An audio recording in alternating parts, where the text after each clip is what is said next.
Hola, muy buenos días. ¿Me escucho bien y se ve mi presentación? Sí, estimado, lo escuchamos bien y podemos visualizar la presentación. Muchas gracias. Muy buen día desde México. Voy a realizar la presentación Retos de la formación docente durante la Revolución Tecnológica o Cuarta Revolución Industrial. Mi nombre es Alfonso Luna Martínez, de la Secretaría de Educación Pública en México y el postdoctorado en Gobernanza y Políticas Públicas de la AFCM, Organización de Estados Iberoamericanos, y la Universidad de Alcalá en España. Inicio con lo siguiente, presentando el propósito de esta ponencia, que son principalmente cuatro asuntos. Uno, presentar el referente teórico conceptual, posicionamiento epistemológico de la investigación, la derivación metodológica y algunos resultados muy preliminares.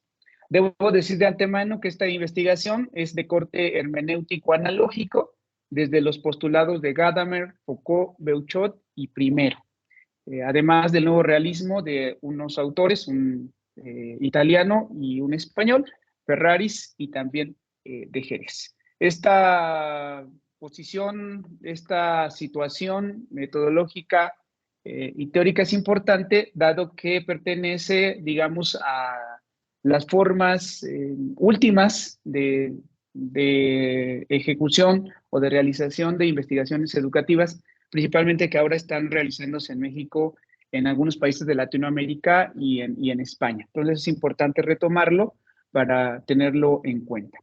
La investigación se llama Saberes docentes frente a la revolución tecnológica y principalmente lo que quiero saber es cómo es el dispositivo que los docentes desarrollan u operan frente a los cambios tecnológicos relacionados con la cuarta revolución industrial.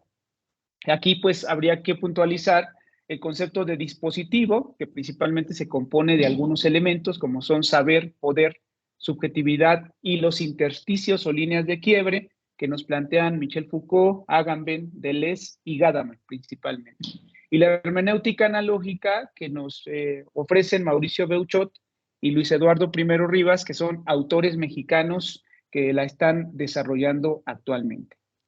Hay que decir algunas cosas sobre lo que está sucediendo en relación con la era tecnológica o con la revolución tecnológica llamada cuarta revolución industrial.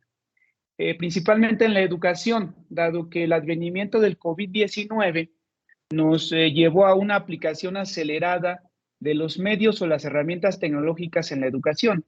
Pero no solamente se limita a la educación, sino que también ha estado presente y desarrollándose hasta hoy en ámbitos laborales, en ámbitos de comunicación, en relaciones interpersonales, evidentemente en interacciones como las que estamos desarrollando el día de hoy. Es decir, la tecnología está presente y a veces se corre el riesgo de confundir la educación, en el caso particular de la educación de emergencia contra un cambio tecnológico mayor, un cambio tecnológico de época, que es la cuarta revolución industrial.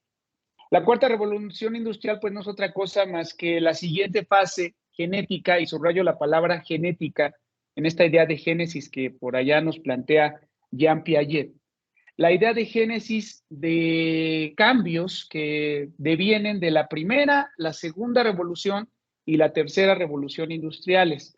En este caso ahora no solamente se trata del desarrollo de la tecnología, sino sobre todo la revolución que les llaman de los datos. El uso de los datos para ser aplicados en diferentes asuntos, el asunto de la inteligencia artificial y de la máquina que aprende, entre muchas otras cosas que podríamos nosotros plantear desde empresas como Google, Tesla, Amazon, Gartner, Facebook también, ¿no? Ahora con el metaverso, que nos hablan estas empresas de cambios que vienen en la época. Es decir, no se trata solamente de un trabajo remoto de emergencia, de una educación remota de emergencia, no se trata solamente de el uso temporal de herramientas de intercomunicación u otras que más adelante señalaré, sino se trata de un cambio, de una revolución, de una nueva época en el trabajo, en la educación, en la vida misma. Por lo tanto, hay que tomarla en cuenta. Hay muchas derivaciones que podríamos nosotros citar, por ejemplo, el metaverso, que ya se está desarrollando en Facebook o desde Facebook, o Meta ahora, pero también tenemos la máquina que aprende, el Internet de las cosas, los datos o la Big Data o el Big Data, como queramos llamarle, bueno, entre un montón de cosas que se están desarrollando y que tendríamos que estar conscientes, ahora sí, los y las docentes, en que no solamente se trata de una educación emergencia.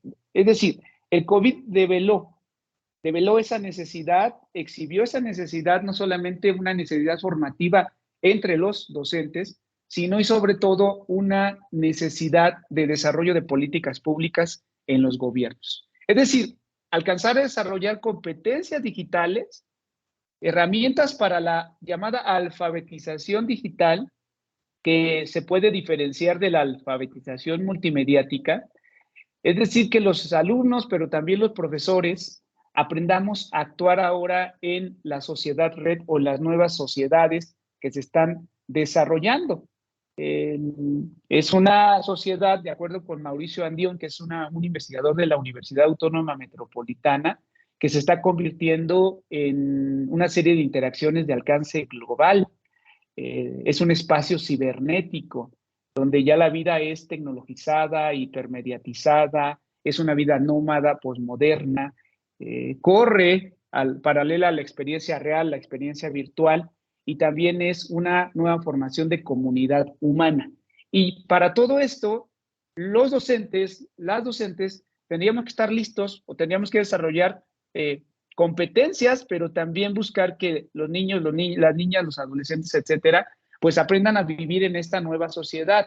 Hay dos retos principales desde este punto inicial que es teórico-conceptual, que es el desarrollo de la ética tecnológica o de una ética de la tecnología y también el uso crítico de los medios, el uso crítico de las tecnologías, el uso crítico de las cosas, el uso ético de los datos, bueno, entre muchas cosas que se están presentando y que no están presentes o no están todavía bien desarrolladas en los marcos curriculares o en los sistemas educativos. Por ejemplo, en el marco curricular mexicano apenas se esboza este asunto de las competencias digitales, de la alfabetización tecnológica, de la alfabetización multimediática, lo cual es preocupante. Y cuanto más que llegar a presentarse que no está esto del desarrollo de herramientas éticas, de valores frente a las tecnologías, de actitudes, de aptitudes de los niños, niñas, adolescentes, de los adultos, frente a este uso crítico de esta tecnología que se incorpora en la revolución industrial. Entonces, también se trata esta investigación de saber qué opinan los docentes, si piensan que solamente es un cambio, que es pasajero y que hoy en día lo estamos aplicando, pero que dentro de unos años ya no aplicará, o si realmente existe la conciencia de que estamos en otra época, en una época diferente en donde incluso la docencia como actividad puede correr el riesgo de desaparecer y de ser sustituida por alguna máquina, por algún tipo de inteligencia artificial que nosotros podremos ver y que estamos viviendo. En fin, la metodología de esta investigación es hermenéutica analógica y le he llamado análisis hermenéutico de dispositivos. El término dispositivos hay que seguirlo porque está conformado de varios elementos. En un momento presentaré un gráfico que nos ayudará a considerarlo mejor. Pero bueno, la primera parte de la investigación está realizada con entrevistas a docentes, principalmente de educación básica, media superior y superior del área metropolitana de México, que bueno, lleva un orden que es el diseño del instrumento, el pilotaje y la mejora del instrumento, la aplicación del mismo entre los y las docentes, transcripción de los datos, detección de regularidades o categorías, formación de categorías o ámbitos, la interpretación analógica y la redacción del informe articulado. Este asunto de la analogía es importante y más bien es un tema epistemológico que tiene que ver con un planteamiento entre la investigación que se hacía en la época positivista y la investigación que se hace en la época posmoderna. En la época positivista se decía hay una sola forma de investigar, en la época postmoderna se dice hay muchas formas de investigar o cualquier forma vale. Entonces Mauricio Beuchot en México nos propone la hermenéutica analógica como una parte intermedia, como para buscar proporciones entre una y otra. Es un desarrollo más amplio, pero bueno, la invitación es a poderlo considerar porque es importante. Y al final, bueno, la redacción del informe articulado.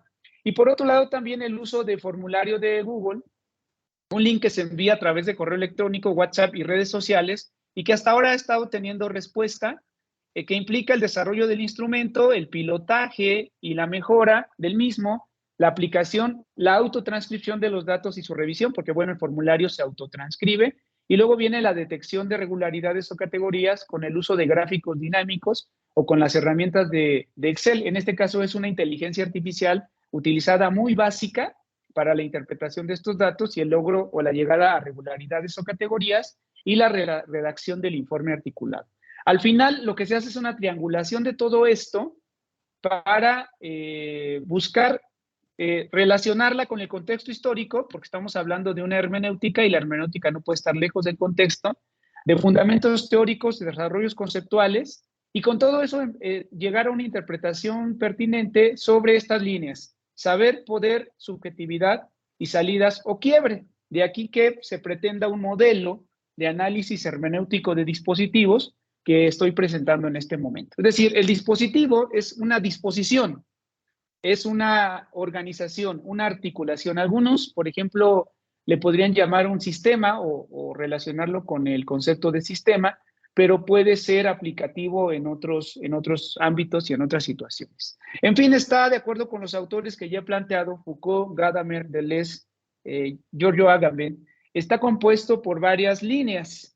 En este caso, utilicé círculos que coinciden en el dispositivo.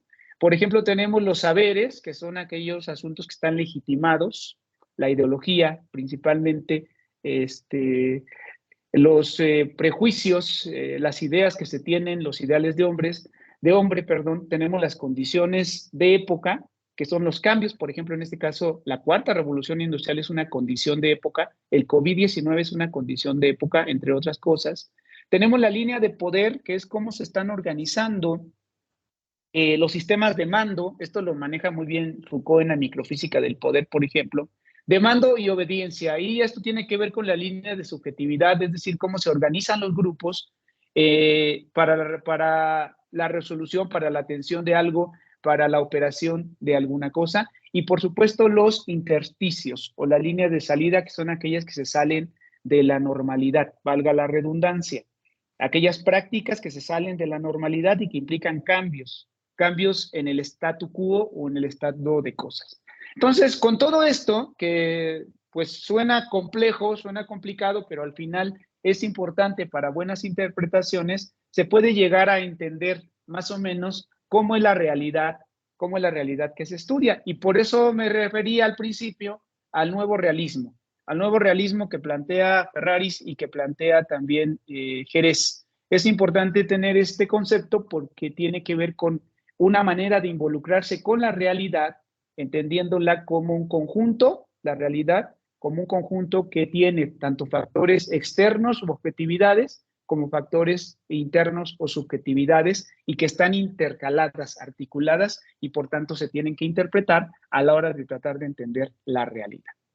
Siguiendo con el tema, me atreví a presentar algunos resultados de la investigación que está en marcha.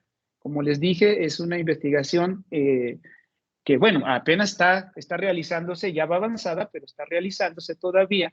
Y bueno, me llamó la atención algunos de los asuntos que están refiriendo los profesores como resultados. Por ejemplo, cuando se les pregunta cuál es el nivel de conocimiento que tienen sobre la cuarta revolución industrial, es importante que hay un conocimiento principalmente aceptable sobre el tema. Aceptable sobre el tema quiere decir que los profesores están como empezando o estamos como empezando a entender que este cambio es mayor que el asunto mismo o el mero asunto del COVID-19.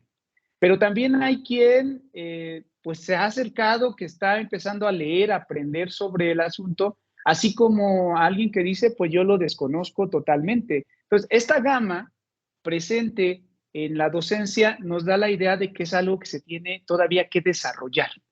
Y es lógico pensarlo así porque, bueno, estamos en ese camino, en ese transcurso. Sin embargo, importante y relevante que los maestros, las maestras, ya empecemos a darnos cuenta de lo que está pasando y que, por lo tanto, necesitamos herramientas formativas para avanzar frente a este cambio. Cuando se les pregunta o empezamos a ver cuáles son las herramientas que utilizan los docentes, Llama la atención que principalmente se utiliza el software de ofimática, Word, PowerPoint principalmente, menos Excel y todo lo demás, pero bueno, se utiliza la ofimática, la mensajería instantánea, el correo electrónico y bueno, algún software de intercomunicación, lo cual se explica quizá por el asunto de la pandemia. ¿Cuántos de nosotros y nosotras no utilizamos Word, utilizamos correo electrónico, utilizamos el WhatsApp, etcétera, para comunicarnos? Que el principal uso fue comunicarse. Pero vean ustedes, por ejemplo, cómo se utilizan menos las redes sociales, los blogs, las wikis, los quizzes, por ejemplo, y hay algunos que prácticamente no se utilizan. Por ejemplo, las herramientas de inteligencia artificial que no se utilizan, no se conocen, al menos por los docentes que fueron o que participaron o que han participado en este ejercicio. Y esto es relevante dado que la inteligencia artificial es un aspecto fundamental de la cuarta revolución industrial que habría que reflexionar y empezar a desarrollar. También hay un menor uso de páginas web y de multimedia.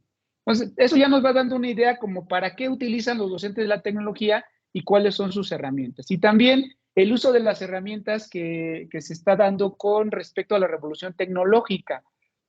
Se les pregunta a los profesores cuáles creen que sean las razones y principalmente ellos consideran que es un proceso de cambio tecnológico amplio e irreversible. Esto es importante, la mitad de los maestros lo consideran, pero también hay quien piensa que tiene que ver solamente con un asunto formativo y laboral de la actualidad, o inclusive hay quien todavía considera que es por el mero advenimiento de la pandemia. Pues estas ideas quizá están presentes, tendrán que ir cambiando a través de procesos formativos, porque como dije, bueno, los riesgos son muchos y uno de los riesgos pues también es el que hay en cuanto a la labor docente. Hay quien dice la labor docente no va a desaparecer, no, pero sí se va a modificar y tendrá que adaptarse a los nuevos cambios.